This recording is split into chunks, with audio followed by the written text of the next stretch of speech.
Okay, so I'm actually recording this on the train because I've been away at a event in London this week, and I'm not sure whether or not I'm going to have enough time to do a video from the office when I get back tomorrow.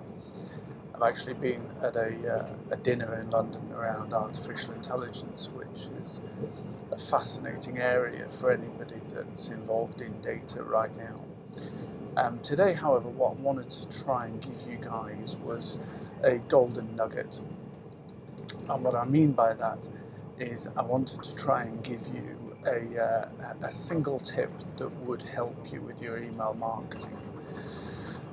And it's pretty easy because there are several out there that work, and most people don't do them.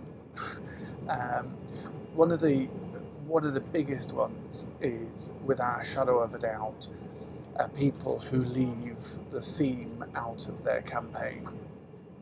So they will send an email campaign and they just won't give that campaign a purpose.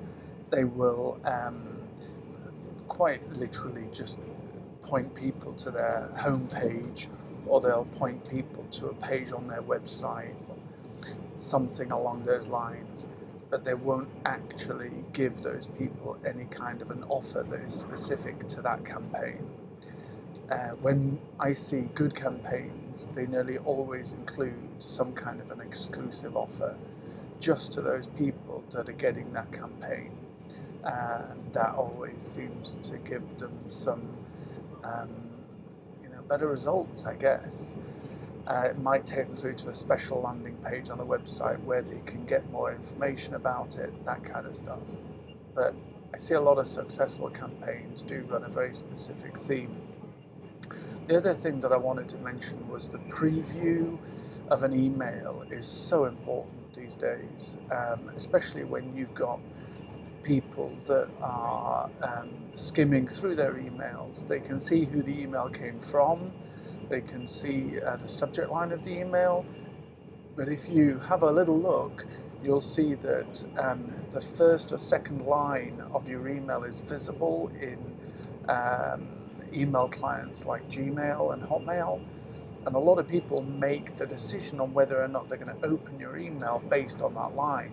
So if it says Dear Paul, which is what most people's campaigns say, it will obviously not give them any idea and make it less attractive to open. But if you put something in there that is relevant to that person, you're probably going to find that they'll open it up just to have a little look and see what it is that you're talking about in the rest of your email. When we've tested email previews, they tend to always impact the results of our campaigns in a positive way.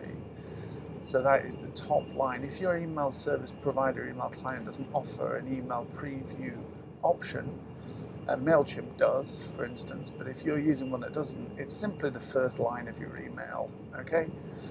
And the third thing is a follow-up email, and I see so many people miss this. It's quite interesting because we do it, and it's the best performing emails that we do. So you send your campaign out. A couple of weeks ago I talked about sending introductory campaigns, which is hi, my name is Duncan, plain text email, HTML but plain text. My name is Duncan, I'm just wanting to introduce myself and my company, the products and services that we provide, etc. And then they leave it. A follow-up email to those people, just asking them whether or not they got your previous email, is typically going to get, so when we sent out, I think in the last test that we did, the test I think we did 3 weeks ago, we got up to a 14.7% open rate on cold prospect data using a couple of different techniques that I'd shown you in previous videos. And then when we extracted the people that opened that email, so if it was sent to 100,000 people, and we opened the email, we got the list of people opening the email, and it was 14.7%, which was 14,700. If we sent to those, we would get a 45% open rate from those people. Okay, so if it was 14,700, we would get almost 7,000 people opening that second email. And that, funnily enough, is the email that they responded to most likely. It wasn't the first email, it was the second email. I think the guy next to me is going to start snoring in a minute.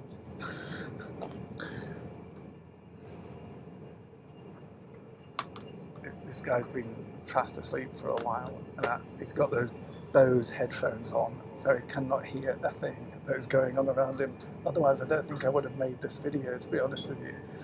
But he seems like a nice chap, but I think he's gonna start snoring loudly in a moment. If he does, I might just snap out of the frame for a moment to prod him. Those Bose headphones, by the way, they're very good. You cannot hear anything when you've got them on. Okay, so where was I? So yeah, I've covered those three things. Yeah, so I've covered those three things, which, you know, those kinds of tips really work. The fourth thing that I'd like to put in there is personalizing your email is so much more now than just would you, you know, dear John, dear Paul. I mean, we looked at Hyperrise a couple of weeks ago, and that was a very powerful solution to help you personalize the images within your email. That's very powerful, personalizing the images in your email. Something else is, of course, uploading those people that opened your email. If you remember, we had those 14,700 people that opened the email. You can upload those people into different social networks. You can upload them into LinkedIn, you can upload them into custom audiences on Facebook, and those social platforms will identify who on your list has a LinkedIn or a Facebook account, and then it will allow you to reach out to those people. It's very powerful, of course. So that gives you a few ideas of things that you can do in order to improve the results of your cold prospect email campaigns. I'm testing a few different things at the moment, specifically around platforms and content. I'm absolutely hooked on content at the moment. I think that we have to learn how to create better content. It has to be authentic. It has got to include video. People really do like to watch rather than read. It just seems to be so important right now. So yeah, I'm really hooked into content right now, and how to personalize content and how to make content more relevant. I'm really hooked into artificial intelligence as well.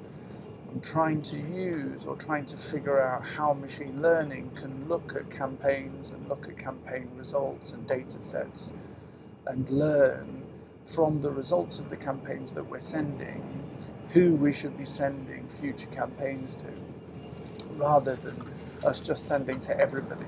Because just sending to everybody, obviously we get unsubscribes, we get complaints from people who are not finding the email relevant, all that kind of stuff. Well, if machine learning is able to tell us one way or the other, this person is going to be interested in this email, they're going to find it relevant or not, then that could technically eliminate spam completely, i.e. irrelevant messages. So I'm really hooked into that as well. So that gives you a few minutes Friday morning. I'm really glad that you've taken the time out of your Friday morning to join me on the London King's Cross to York train. I appreciate that. I'm about to have my sandwich. I've not been interrupted by anybody falling asleep on my shoulder yet. But as I say, yeah, next Friday morning I'm going to try and get into a little bit more content. I'm going to try and get into a little bit more on the types of things that you can do with that content to improve your overall success rate. So you can of course follow me on Twitter, Duncan Gledhill. You can find me on Facebook and on LinkedIn, The Email Guy. Please subscribe to this YouTube channel. I've got, I think, a whacking 42 subscribers now, which I'm absolutely thrilled with. But I do get a lot of views on the videos, which is great. And people reach out to me for help quite a lot now, ask me different kinds of questions, that kind of thing. So tune in next Friday. I hope that you found this video helpful, and I look forward to talking to you then. Bye bye.